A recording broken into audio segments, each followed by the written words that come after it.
नमस्कार, जय हिंद, वंदे मातरम। साथियों, एक बार आप सभी का बहुत बहुत स्वागत है देश के नंबर 1 सरकारी यूट्यूब न्यूज चैनल के अंदर। मैं दोस्तों, आपने अभी तक हमारे चैनल को सब्सक्राइब नहीं किया, सब्सक्राइब जरूर करें। वहीं इस वीडियो को जल्द से ज्यादा शेयर जरूर करें। मध्य प्रदेश विधानसभा चुनाव 2023 का बिगुल बज चुका है, जिसके अंदर हर राजनीतिक दल, चाहे बीजेपी पार्टी हो या कांग्रेस पार्टी, हर पार्टी अपने प्रचार में जुट चुकी है। वहीं दोस्तों, मध्य प्रदेश विधानसभा चुनाव की तारीखों का ऐलान भी हो चुका है। 16 नवंबर को होने वाले मध्य प्रदेश के विधानसभा चुनाव। आज है 1 नवंबर। अगर आज की तारीख मध्य प्रदेश में हो विधानसभा चुनाव, तो किस पार्टी की बन रही है सरकार, किस पार्टी का हो रहा है सुपड़ा साहब, इस वीडियो में देंगे हम आपको पूरी जानकारी। तो वीडियो को एंड तक जरूर देखें।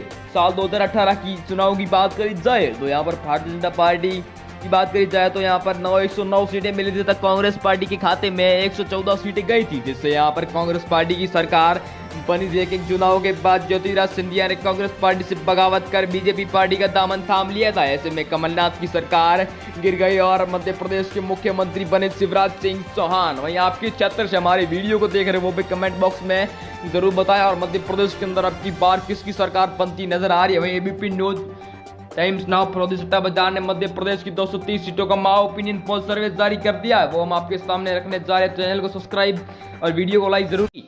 तो जबलपुर में कुल 8 सीटें, 8 में से कांग्रेस को सबसे बड़ा बहुमत 5 सीटें, बीजेपी पार्टी को 3 सीटें, बीएसपी को 0 और अन्य के खाते में भी 0 सीटें जाती नजर आ रही है। बात की जाए बालाघाट की कुल 6 सीटों पर, तो यहाँ पर बीजेपी पार्टी को तगड़ा झटका लगता नजर आ रहा है, क्योंकि कांग्रेस पार्टी को यहाँ पर 3 सीटें और बीजेपी पार्टी को 2 सीटें हासिल होती नजर आ रही है। वहीं दोस्तों, बात की जाए सतना जिला की कुल 7 सीटों पर, तो 7 में से यहाँ पर कांग्रेस पार्टी को 3 सीटें, बीजेपी पार्टी को 2 सीटें, बीएसपी को 1 और अन्य के खाते में भी 1 सीट जाती नजर आ रही है। बात की जाए दमोह जिला की कुल 4 सीटों पर, तो यहाँ पर कांग्रेस ने बीजेपी पार्टी को तगड़ा झटका दे दिया है, क्योंकि यहाँ पर कांग्रेस पार्टी को 2 सीटें और बीजेपी पार्टी को 1 सीट हासिल हुई है।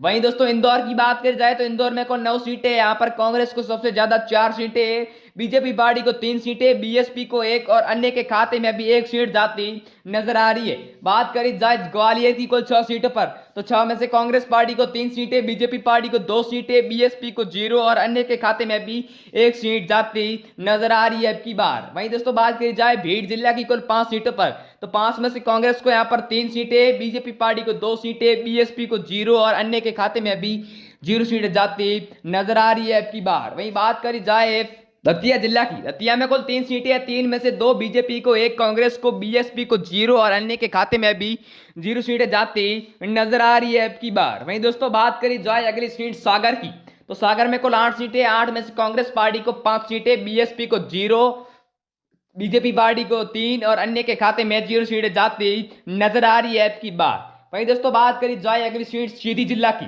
तो सीधी में दोस्तों कुल 4 सीटें, यहाँ पर कांग्रेस ने सबको पछाड़ कर 2 सीटें हासिल की है, बीजेपी पार्टी को 1 सीट, बीएसपी को 0 और अन्य के खाते में 1 सीट जाती नजर आ रही है। बात की जाए छिंदवाड़ा की कुल 7 सीटों पर, तो छिंदवाड़ा में कुल 7 सीटें और कांग्रेस को यहाँ पर 4 सीटें, बीजेपी पार्टी को 2 सीटें, बीएसपी को 1 और अन्य के खाते में 1 सीट जाती नजर आ रही है। छतरपुर की कुल 6 सीटों पर बात करी जाए तो यहाँ पर कांग्रेस को 4 सीटें, बीजेपी पार्टी को 2 सीटें, बीएसपी को 0 और अन्य के खाते में भी 0 सीटें जाती नजर आ रही है ओपिनियन पोल के अनुसार। वहीं बात करी जाए रीवा जिला की कुल 8 सीटों पर, तो 8 में से बीजेपी पार्टी को 4 सीटें, कांग्रेस पार्टी को 3 सीटें, बीएसपी को 0 और अन्य के खाते में 1 सीट जाती नजर आ रही है अब की बार। वहीं दोस्तों, बात करी जाए अगली सीट सिवनी जिला की कुल 4 सीटों पर, तो यहाँ पर दोनों को समांतर सीटों का आकलन होता हुआ दिखाई दे रहा है, यानी बीजेपी पार्टी को 2 सीटें और कांग्रेस पार्टी को भी 2 सीटों का आकलन होता हुआ दिखाई दे रहा है अब की बार।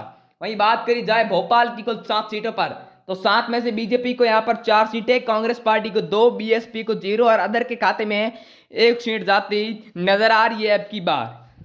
वहीं दोस्तों, बात करी जाए बैतूल जिला की कुल 5 सीटों पर, तो 5 में से बीजेपी को 3 सीटें, कांग्रेस पार्टी को 2 सीटें, बीएसपी को 0 और अन्य के खाते में भी 0 सीटें जाती नजर आ रही है अब की बार। वहीं बात करी जाए अगली सीट सतना की, सतना में कुल 7 सीटें, 7 में से कांग्रेस पार्टी को 3 सीटें, बीजेपी पार्टी को 2 सीटें, बीएसपी को 1 और अन्य के खाते में भी 1 सीट जाती नजर आ रही है अब की बार। वहीं फिर बात करी जाए दमोह की कुल 4 सीटों पर, तो 4 में से कांग्रेस को यहाँ पर 2 सीटें, बीजेपी को 1 सीट, बीएसपी को भी 1 और अन्य के खाते में भी 1 सीट जाती नजर आ रही है अब की बार। वहीं बात करी जाए अगली सीट शिवपुरी की। तो शिवपुरी में दोस्तों कुल 5 सीटें हैं, 5 में से दोनों को समांतर सीटों का आकलन होता हुआ दिखाई दे रहा है, यानी बीजेपी पार्टी को 2 सीटें और कांग्रेस पार्टी को भी 2 सीटें हासिल हुई है। वहीं दोस्तों इस वीडियो में इतना ही, मिलते हैं अगले वीडियो में, तब तक के लिए जय हिंद, वंदे मातरम। मैं